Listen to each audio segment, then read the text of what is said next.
Hi guys, this is Jason here from the Nathaniel School of Music. In this lesson, let's learn all about the Roman numeral chord system, a system used for a long while to name chords in a chord progression for pretty much any chord, all the way from simple triads to all your fancy jazz extensions, right? So first of all, why do we need Roman numerals in the first place? Why can't we just go and write F, A minor, B flat major, and C? Why can't we just write something like this, F, A minor, B flat, and C? So this tells you what chords to play. But then you may find that you'll have another system which shows off something like this: 1, small Roman 3, big Roman 4, and big Roman 5. So a system like this can be very helpful when you're trying to transpose music on pretty much any scale, sort of on the fly, especially when you're in recording studios or when you're at concerts or your singer just needs to change the scale very different from the original key of the song. So it's very important to know that there are 12 scales in music, right? And if you're playing a song or if you've rehearsed a song on one of those 12, doesn't mean that you're going to play on that one. You may have to change it depending on your song, depending on the singer, depending on various factors in your music. Or maybe you just want to do a scale change at the end of the track, right? So Roman numerals can be very interesting and very easy to even understand the purpose of the chords and the function of the chords in the music. Right, so before we get started with Roman numerals, I just wanted to give you a quick overview of the major scale and all its intervals, and then the other intervals as well, which are not part of the major scale. Then we will use that information to move forward with Roman numerals, right? So first off, if I take a major scale, like let's say C major, everyone's favorite, I guess, C, D, E, F, G, A, B, okay, and then the high C. The first thing you'll note is these are all your major intervals. You have the root, major second, major third, perfect fourth, perfect fifth, major sixth, major seventh, and of course the octave. Now, in addition to this, you also have notes which are not part of the C major scale or the major scale in general. You have a D flat. What do we call that now? We call that the minor second. Okay. Then we have E flat, which is between D and E. What do we call that? We call that as the minor third, which is part of a lot of the minor scales like the melodic minor, the harmonic minor, or the natural minor, and so on. Right? Between E and F, there is no note because that's what we do in a major scale. We have one step between the third and the fourth. And then between the F and the G, you have a very interesting note called the tritone, or the F sharp or G flat with respect to C. What do we call that again? The tritone, or the diminished fifth, or the augmented fourth. There are many names for it. Between G and A, we have something called as A flat. Okay, and what do we name that? Minor sixth. Okay, between the fifth and the sixth. And then between A and B, we have the B flat. What do we call that? The minor seventh. And lastly, between B and C, well, there's nothing really because it's one step, right? So just note that the Roman numeral system is going to be used to symbolize the chords within the scale. It's not there to symbolize notes. It's for chords. Okay. So with this backing knowledge, we'll first build Roman numerals from the major scale and then just try and go a little beyond. So in the major scale, let's just look at the chords of a simple major scale first, like C major.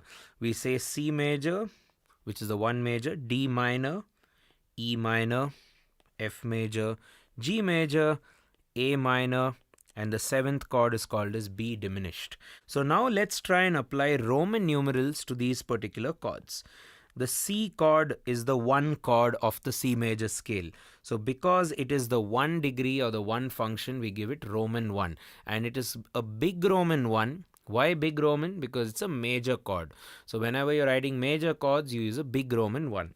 Coming to the 2 is minor, D minor. So we write 2 minor, and what is the Roman for minor? Small Roman 2. The 3 is also a minor, as we know in chord theory. We write it using small Roman 3. The 4 is major, big Roman 4. The 5 is also major, big Roman 5. The 6 is minor, small Roman 6. The 7 is diminished. So for a diminished chord, we do small 7 and a degree sign, like a 30-degree angle kind of a thing, right? And if you have to build further extensions of this harmony, it's not too big a deal. You can do something like 1 major 7th, or you could even do something like 1 triangle. Triangle also gives you a major 7th symbol. You can do 2 minor 7th, or you can even do 2 minus 7 like that on the top. Similarly, 3 minor 7th, okay, or 4 major 7th, 5 dominant 7th, 6 minor 7th. And then you have this 7 half diminished chord, which we either write using phi, or you can even write it using 7 minus 7 flat 5. Right? So essentially the Roman number stays its ground, while all your chord extensions or bigger chords like 9s, or if you're writing something like a 5 7 flat 9, something like this, why not? I mean, that's fine, but as long as it's the 5 function. Okay, let's recap. Major scale, 7 chords, big 1, big 4, big 5. Why? Major chords, big Roman 1, big Roman 4, big Roman 5. Minor chords, small 2, small 3, small 6.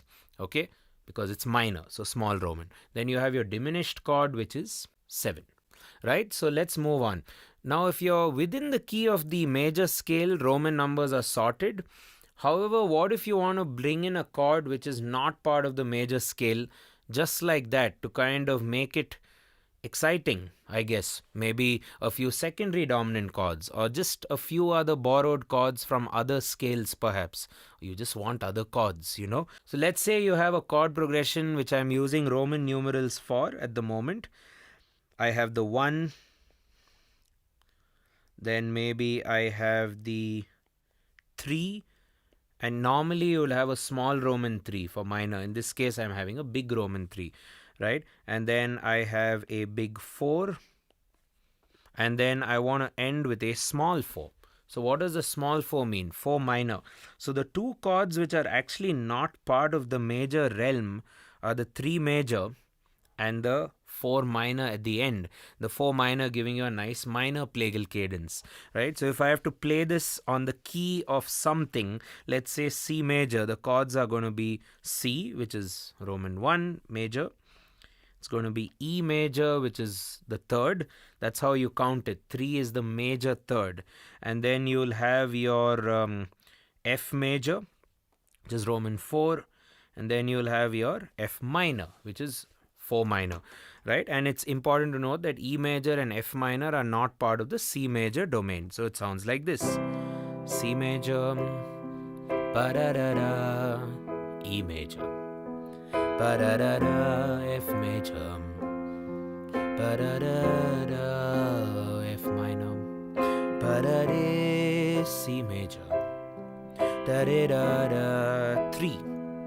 Big 3 major, da da da, normal 4, ba da da da da, F4 minor, back to tonic.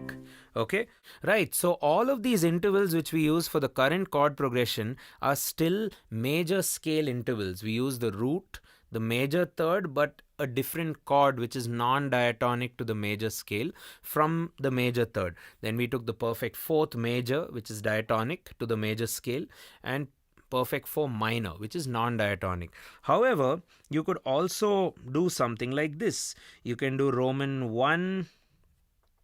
However, you can also do something like this. You can take the Roman 1, maybe you can do a Roman 5, which is diatonic.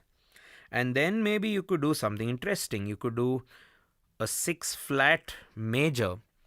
Let me explain that shortly. Then you do a 7 flat major, and then you loop that and see how that works.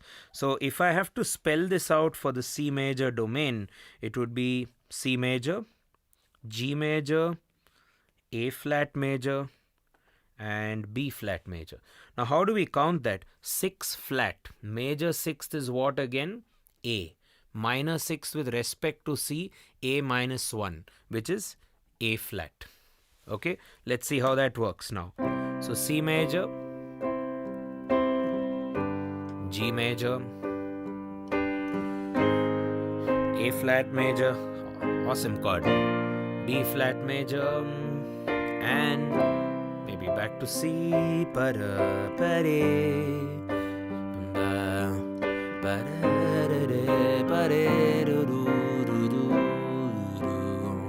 right? So this is a great way to kind of denote chords which have the same interval from the major scale, but then you're changing major to minor, or it's a great way to even choose chords which don't even have the same interval from the major scale. Right, guys, so we've so far looked at Roman numerals, first of all from the point of view of the major scale, and then we've sort of looked at borrowed chords where you're taking the same function but changing the chord from major to minor or minor to major, and then we do non-major scale interval chords like 6 flat major, or 3 flat major, or something like that. So let's now look at forming Roman numerals for a scale which is not major, maybe the next most popular one, which is possibly the harmonic minor. So let's try and write down a scale, C harmonic minor if you will, C, D, E flat, F, G, A flat, B, and then the high C. And it's important to observe that your 3 is flattened, your 6 is flattened, and your 7 is natural. That means your 7 stems from the major scale itself. Right, so we've written down the C harmonic minor scale. Let's now build the Roman numeral versions of all the chords of pretty much any harmonic minor scale. So you'll have the 1 minor, or C minor in this instance. You'll have the 2 diminished, or D diminished in this instance. The 3 is a little bit interesting. It forms what's called as an augmented chord. So what I'm going to first write here is 3 flat, because why 3 flat again? 3 flat kind of tells us that it is not part of C major scale. It is a flattened third, thus C flat, and then E flat builds an augmented chord. So it's always Roman numeral with the flat or sharp depending on whether it's major or minor, and then you put the symbol of the chord, which for major will be capital Roman, minor will be small Roman, diminished will have that degree, and now we've learned with an augmented chord it has that plus sign. Moving on, the 4 is your 4 minor, F minor. The 5 is actually a major, which is G major. Now the 6 is interesting because it's a 6 flat with respect to the major scale. How does harmonic minor differ from major again? The 3 is the flat and the 6 is flattened. So I'm going to now write 6 flat major, because the 6 note forms a 6 major chord, 6 flat major chord. And finally, the 7th note, or the natural 7th, forms a diminished chord. So this is how we are writing it. Just make a note that this is subject to interpretation or subject to different Roman numeral convention. Some people could just write a capital 3 augmented or a capital 6 augmented if you're referencing the harmonic minor, but I just choose to reference the major scale. The Roman numeral system is also subject to your usage because it's ultimately for you. It's a personal thing. It's for you to change the scale or to understand the song better for your perspective. So I am right now calling it 3 flat with reference to the major scale, which is considered very, very common. So right guys, so we've seen quite a few ways to learn Roman numerals, right? We first off built Roman numerals within the major scale, haven't we? We've used 1 major, 2 minor, 3 minor, 4 major, 5 major, 6 minor, 7 diminished. Then we looked at building chord progressions. You can do a chord progression like 1, 5, 6, 4. You see how I wrote the 6 using small numbers, small Romans. And then you can also do changes, like instead of 4 natural, you can do 4 minor here, right? Even though the 4 minor did not come from the major scale, you can use it. And you just have to know it's not part of the normal major scale. It is a chord built from the 4 of the major scale, but it is not major, it is minor. And then we also looked at how you can build Roman numerals to create much bigger chords. For example, C 7th flat 9 or something could also be written as maybe 5 7 flat 9 or some such thing, depending on the number or depending on the degree from the scale. And last but not least, we looked at forming Roman numerals with other scales. Today we took the harmonic minor scale, but you could do it for other scales as well. Right, guys? So hope you found this lesson useful for Roman numeral writing. It's a great technique to kind of generalize your chord progression for any song which you've composed or which you're going to be playing, and it's a good way to collaborate with people as well, which demand you to change chords on the fly and just quickly kind of play things. So generalize the chords using Roman numbers and then move it to any one of the 12 scales. That's pretty much the gist of today's lesson. Again, this is Jason here from the Nathaniel School of Music. I'd encourage you to subscribe to our YouTube channel if you haven't already. Share the video with all your musician friends. Like it, comment, let us know if you'd like us to teach you something else. And as always, keep rocking and cheers.